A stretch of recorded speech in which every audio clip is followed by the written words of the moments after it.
gabi, matapos nating makilalang mabuti ang Girl Teen Star Dreamers, ang 8 kabataang lalaki naman ang ating sasalubungin. Ano nga ba ang exciting adventures na naghihintay para sa kanila?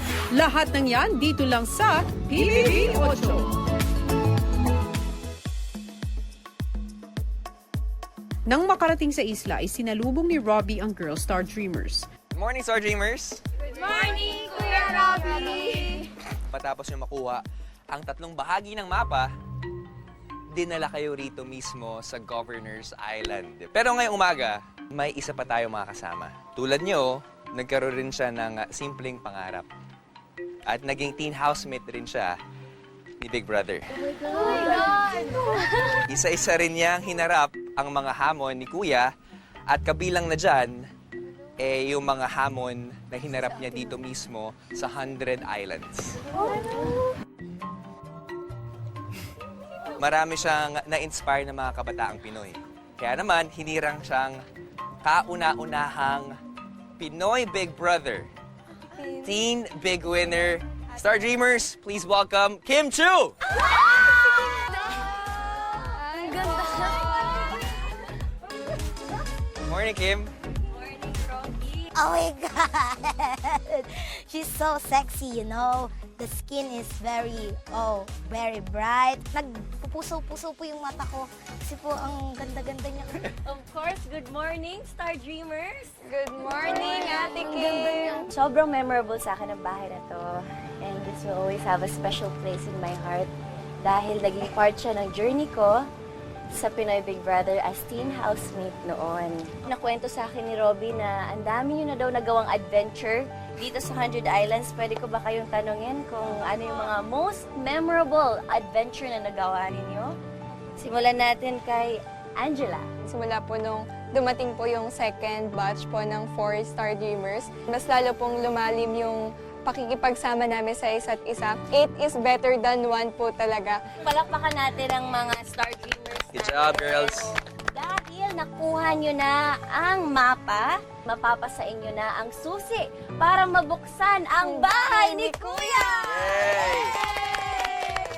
Congrats, girl power! At dahil dyan, oras na ngayon para pumunta kayo sa view deck para harapin ang inyong susunod na journey. Enjoy! Bye, girl! Bye-bye po!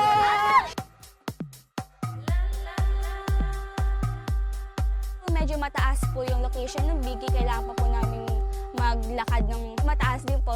Sobrang pinaghirapan po namin bago makuha yung Biggie na yon. Kumbaga, lahat ng pagod, lahat ng sakit sa katawan is sobrang worth it po niya.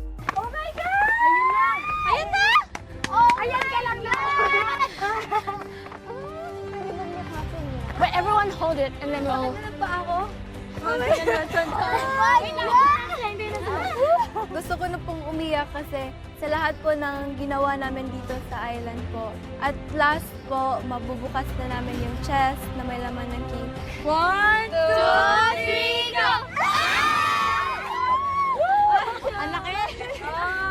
Naiisip ko po, hindi lang po siya basta susi ng bahay ni Kuya. Magiging susi din po para mabuksan po yung lahat ng pangarap namin. Alam naman po namin na pinaghirapan and pinag-isipan po namin mabuti kung paano po namin siya makukuha.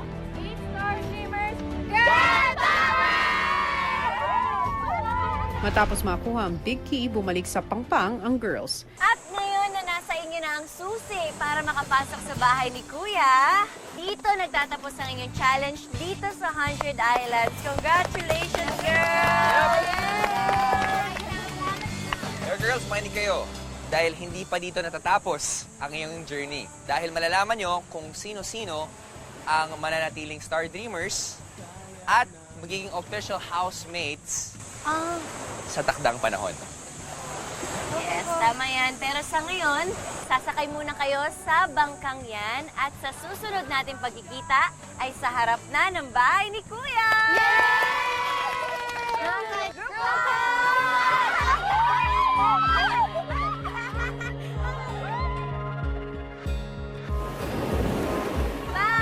Salamat. Bye po! Thank you so much!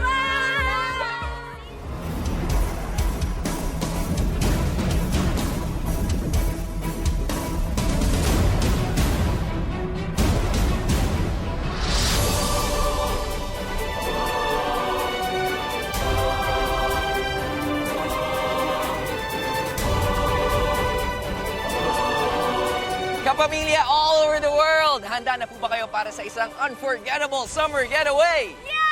Yup, matapos natin makilala ang ating Girl Teen Star Dreamers na nagpakitang gilas sa pamamagitan ng pag-survive sa iba't ibang hamon para makuha ang susi para mabuksan ang bahay ni Kuya, it's time para magpakitang gilas ng boys para mag-survive sa isang isla.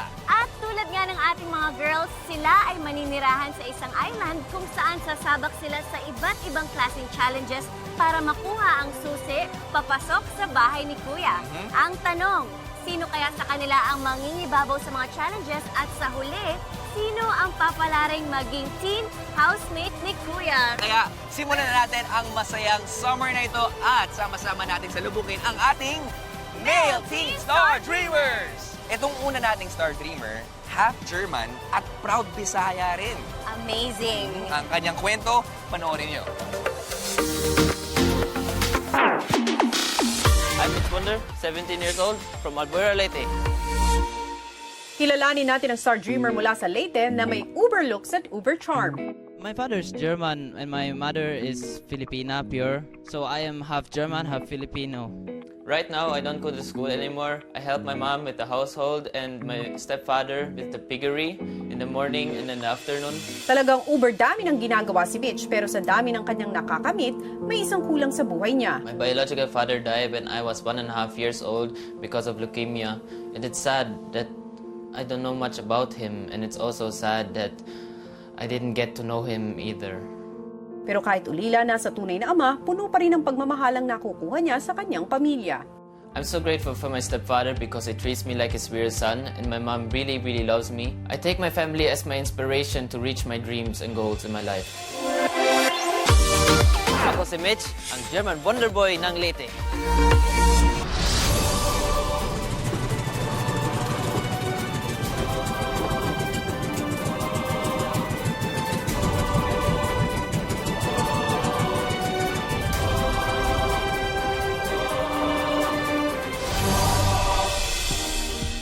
Ang German Wonder Boy ng Leyte, Mitch. Hi, Mitch. Hello po. And balita ko, Mitch, tinuruan ka raw ng mga friends mo sa Leyte magbisaya. But I also heard, Mitch, that you are very close to your stepfather.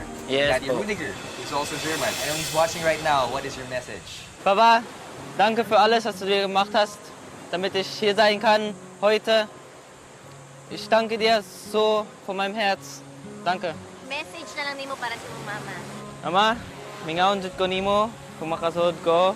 Magbinutan jud ko dito. Preya sa balay. Mao lang na. Ha?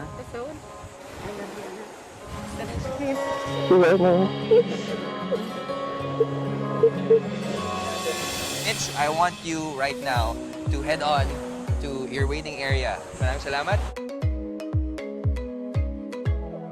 Mula sa nakakakilig na cuteness ng ating unang Star Dreamer, tuloy-tuloy tayong ma-in-love sa pambatong boses ng ating next teen Star Dreamer. Narito ang kanyang kwento. Hi, ako po si Jem Makatuno, 18 years old mula sa Pampanga. Ang talent ko ay singing. At the same time, nagpe-play po ako ng mga instruments like guitar, bass guitar, keyboards, and drums.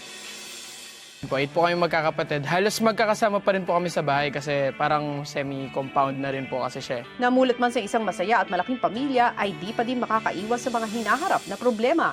Bali si Daddy, nag-work nga siya as provincial engineer sa government before. Kaso yun nga, nawalan siya ng trabaho. Doon nagsimula yung mga paghihirap namin. May pinagdadaanan man ang kanyang pamilya, hindi pa din maitatago ang kapayag na kagustuhang matupad ang pangarap ay talento niya sa musika ang kasangga. Karapat dapat po akong maging housemate ni Kuya dahil ipaparinig ko ang tunog na may mataas na pangarap. Ako po si Jem, ang fantakustik kabalen ng Pampanga.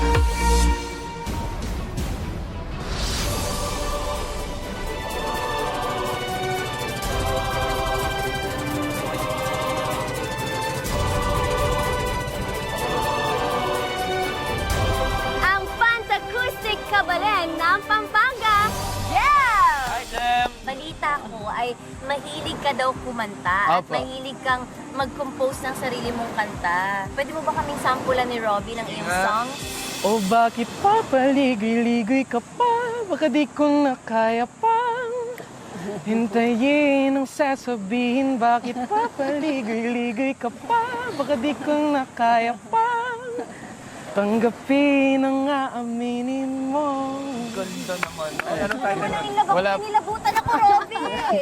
Pero mami, ano po ba ang mga feeling niyo para sa inyong anak? Magpakatatag ka doon at maging masunurin, mabait. Mag-ingat ka. I love you. Sarap ng yakap. Jem, pumunta ka na sa waiting area. Umakit ka na doon. Jem. At mamaya, ibigin namin ang challenge mo. Alright? Okay po. Thank you, Jem. Thank you po, thank you po.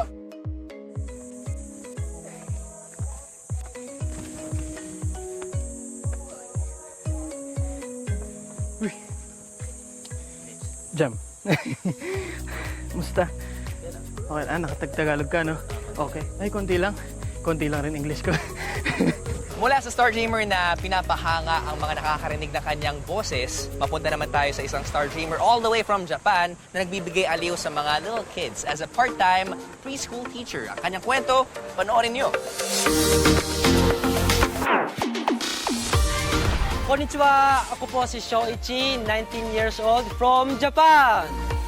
Ang tatay ko po ay Japanese, ang nanay ko po ay Pilipina. Dito po ako pinanak sa Pilipinas at lola at lolo ko po ang palaki po sa akin no habang baby po ako hanggang 1 year old. After po noon, kinuha po ako ng mama at papa sa Japan noong 3 years old at sama-sama na po kami ni Papa at Mama. Kahit lumaki po ako sa Japan, natutunan ko po magtagalog dahil nung maliit pa po ako, mahilig po ako manood ng movie at teleserye po ng Pilipinas. Si Mama, licensed teacher po sa Japan, pero po ngayon, housekeeper, almost 10 years. Si Papa naman po, dating food business. Kaso nga po ngayon, nagkasakit po siya, nasa bahay po lang po siya. Kaya naisipan ko po mag-part-time job po ako sa daycare. Buhay man niya ay nasa Japan, ang puso ni Soichi ay naiiwan pa rin sa Pilipinas. Pangarap ko po na maging artista, kaya po nag-isipan ko po mag-audition po sa Star Hunt po sa Japan. Sa kanyang angking galing at pagkakaroon ng pusong Pinoy, kakayanin kaya ni Soichi ang mga hamon na ibibigay ni Kuya sa kanya. Ako po si Shoichi, ang responsableng rising sun ng Japan.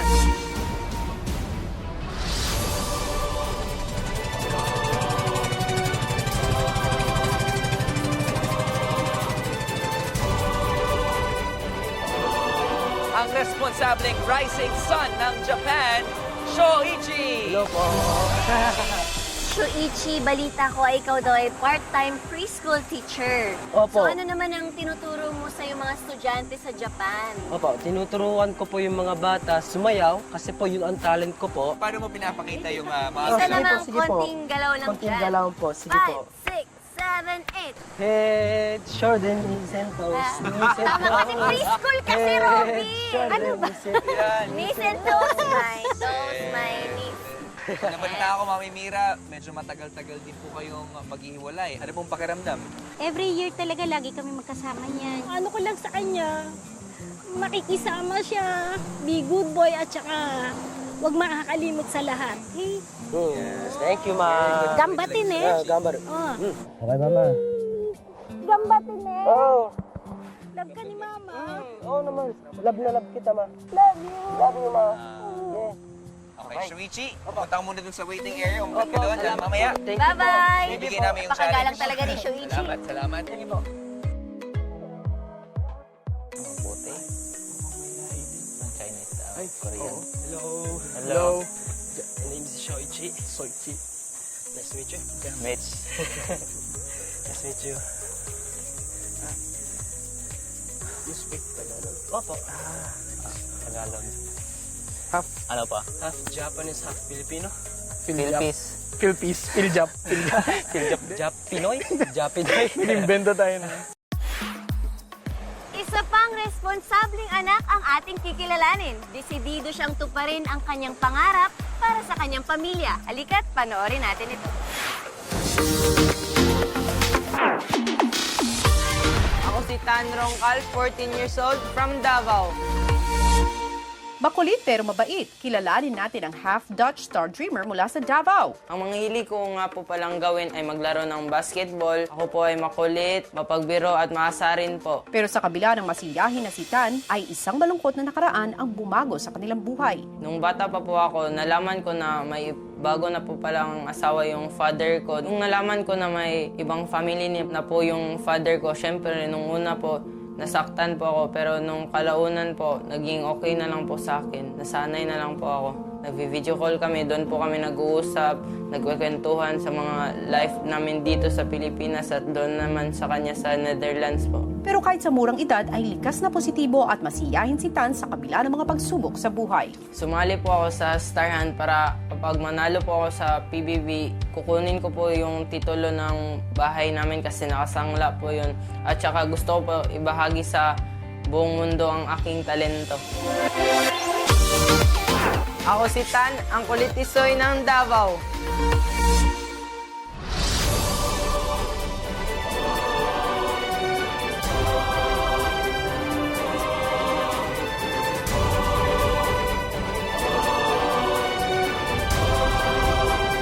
Ang kulit tisoy ng Davao, Tan!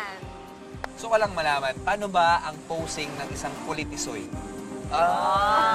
Balita ko, marami na kayong pinagdaanan ng iyong pamilya. So, ano naman ang mga mahalaga mong natutunan sa lahat ng iyong napagdaanan? Huwag susuko sa anumang laban na darating sa buhay. Mami Ana, ngayong pansamantala kayo maghihiwalay ni Tan, ano naman ang gusto mong sabihin bago siya pumasok as a star dreamer? Tan, do your best always. And don't forget to call Papa Jesus whatever you're doing inside the house. I love you. Ngayon, Tan, magsisimula na ang iyong journey as a star dreamer. Pwede ka nang pumunta sa taas sa iyong waiting area at doon mo haharapin kung ano ang iyong challenges. Hi. Hello. Hi, Christian. Jem. Christian.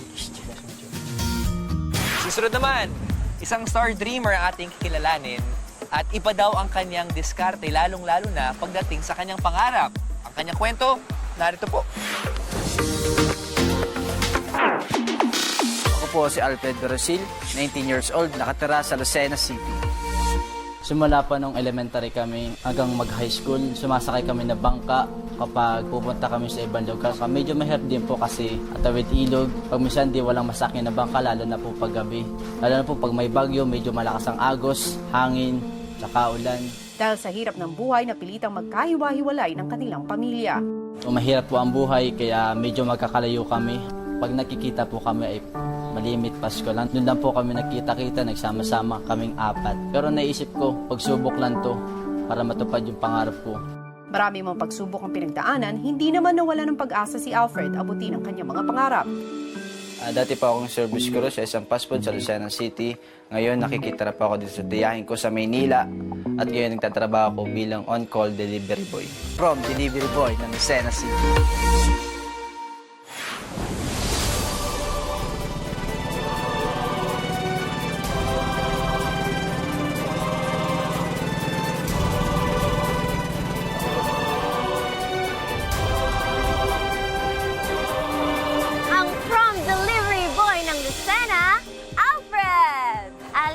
Balita ko ay bata ka pa lang ay sobrang madiskarte ka na sa buhay.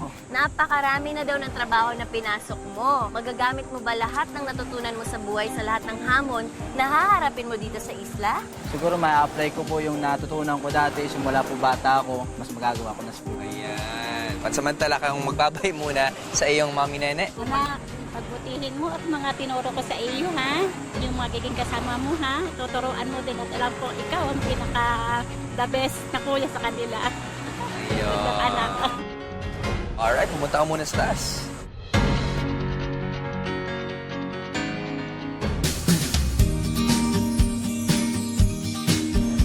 Incoming. Uy. Incoming. Incoming. Kuya ata. Eto namang susunod nating star dreamer ay ang kanyang motto in life is never say die pagdating sa kanyang pangarap. Ako po si Alfonso M. Espiritu, mas kilalang Batit, 90 years old mula sa Nueva Ecija. Isang teen boy star dreamer na patuloy nangangarap sa kabila ng mga pinagdaanan sa buhay. Ang talent ko po ay singing. Minsan po hindi po ako pinapalad sa mga sinasalihan ko. Pero alam ko sa sarili ko na hindi pa doon nagtatapos yung pangarap ko. Ang trabaho po ng papa ko ay tricycle driver, samantalang yung mama ko po is housewife. Ani po kami magkakapatid at ako po yung bunso. Lahat po ng mga kapatid ko may asawa na. Ako na lang wala. Kumuha po ako ng kursong Bachelor of Science in Customs Administration. At sa katunayan nga po, ang mga kapatid ko po nagpapaaral sa akin. Pero noong second sem, di na kinaya, kaya napagdesisyonan ko po na huminto muna at maghanap po ng mapagkakakitaan. Naniniwala si Batit na mahirap man ang buhay ay hindi ito makakahadlang sa pagtupad ng kanyang pangarap. Sa kagustuhan ko pong makatulong sa magulang ko, lalong-lala po kay mama, dahil tumatanda na po sila, oras na po siguro para ako naman po yung bumawi sa kanila. Ako po si Batit, ang buhay masigasig ng Nueva Ecija.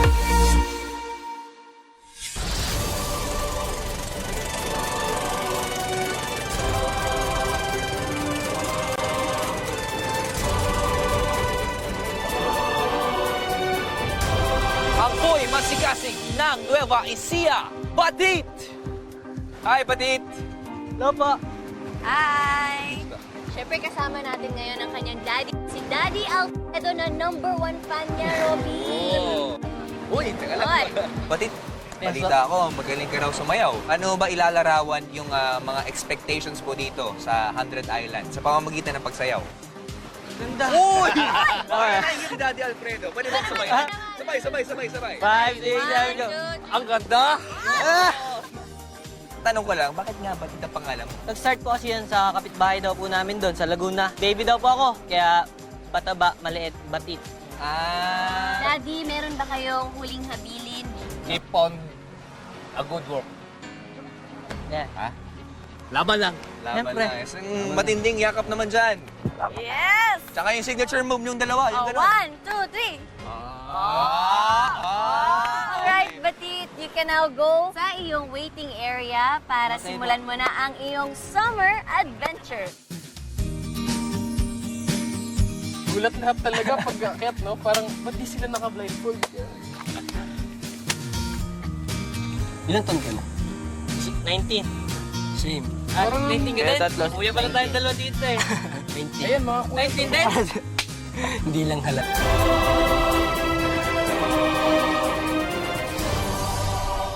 Papunta naman tayo sa isang star dreamer na pasaway daw dati, pero on the way daw ang pagiging good boy. Ang kanyang kwento ng pagbabago, narito po.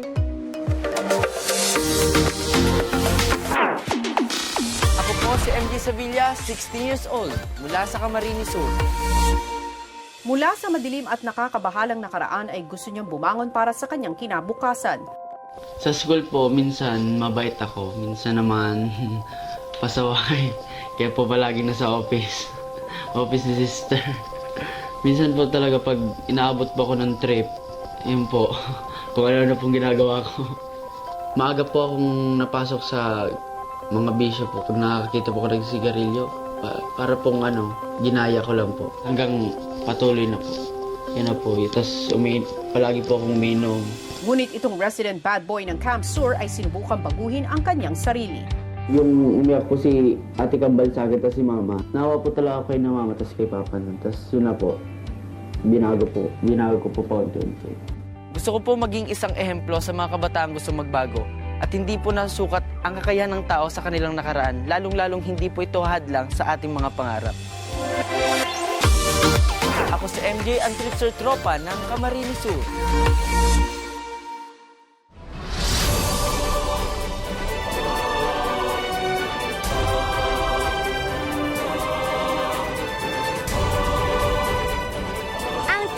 Tropa ng Camarines Sur, MJ!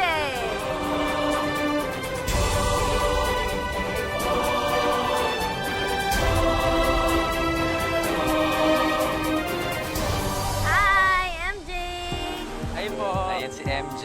MJ, matanong lang kita, ano bang payong pwede mong maibigay sa mga kabataang Pinoy na nagkaroon ng mga hindi magagandang pangyayari sa kanilang buhay dati? Ano po, may pag-asa pa po silang magbago. Short but sweet. Si Daddy Jaime naman, Daddy, may message po ba kayo kay MJ? Huwag makalimot sa Diyos. Matupad mo na yung mga pangarap mo sa buhay.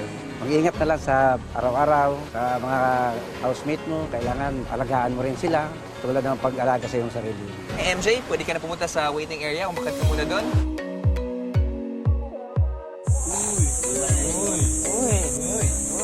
Very close naman sa kanyang parents at aminado siya na isa siyang mama's boy. Kilalanin natin ang ating susunod na Star Dreamer. Panoorin natin.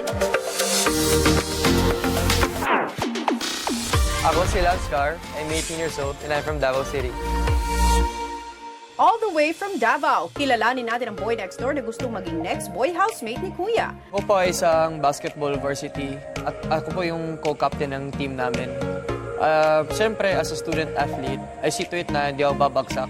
And I study every morning and night and I pass my projects on time para walang sabi.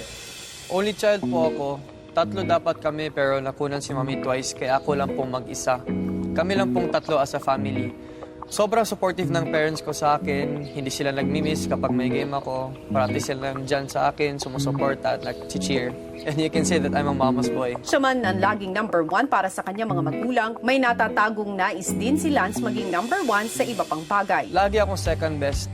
Never po ako naging first place or champion sa mga sinalihan kong contest. I want to prove everyone na I can do it, na I can be a winner at hindi ako laging second. Ako si Lance, ang Captain Ball Fury ng Davao.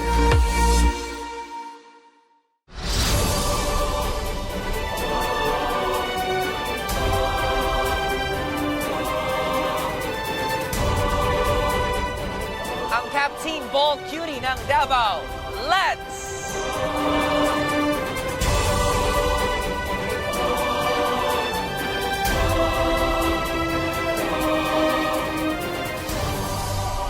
Hi, Lance. Hello. Hi, Lance! Lance, bilang isang basketball player, ano mga disiplina ang pwede mong magamit dito sa isla? Patience po sa pag-complete ng tasks or mga hamon po ni Big Brother sa akin. Yes, and Mami Elaine, meron ka bang mensahe ngayong first time kayo maghihiwalay ng ganito katagal? Tatagan mo ang loob mo, always pray, huwag mo kalimutan magdasal.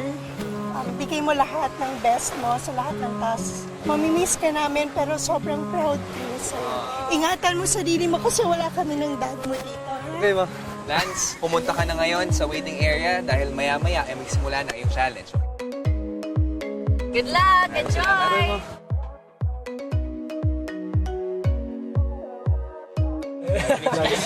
Hindi na natapos. Jam. Show. Dance. Habang nagkakakilanlan ng boys, maya-maya lang, Hi! Wala siya, tingin mo, Chu. Hello! Mukhang nakapag-banding na kayo, ah. Grabe naman kayo sa po. Yes na lang. Ngayon, nakompleto na kayong lahat. Oras na para malaman ninyo kung bakit kayo nandito ngayon. Ang task ninyo ay hanapin ang isang big key na nandito sa 100 Islands National Park. Upang mahanap ito ay kailangan nyo humarap sa iba't ibang challenges para makuha ang 3 bahagi ng mapa na magsasabi kung nasaan ang big key at kapag nahanap nyo ang big key ay maaari nyo nang buksan ang bahay ni Kuya.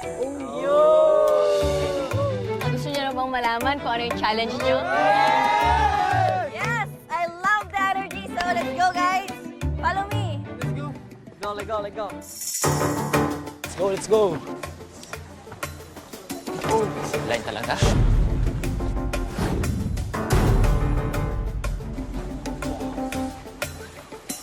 pagdating ni Kim at ng Boy Star Dreamers sa kanilang destinasyon,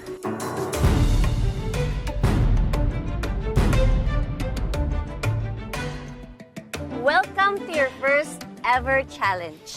And tatawagin natin itong Zip to the 8th Power.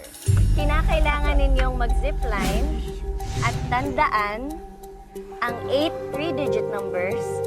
At kapag na-add ninyo ang lahat ng numbers na yun, ay maaari nyo nang buksan ang isang chest kung saan naglalaman ang unang bahagi ng mapa.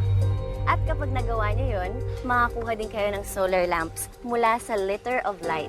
Ang Litter of Light ay isang organisasyon na tumutulong sa ating mga kapamilya sa pamamagitan ng paggawa ng solar lamps. At maibibigay nyo rin ang mga solar lamps na ito sa komunidad na nangangailangan. Are you ready? Yes! Abangan bukas ang nakakalula at nakakakabang challenge na hahamon sa katatagan ng Boy Star Dreamers. Tiga lang, tiga. Okay.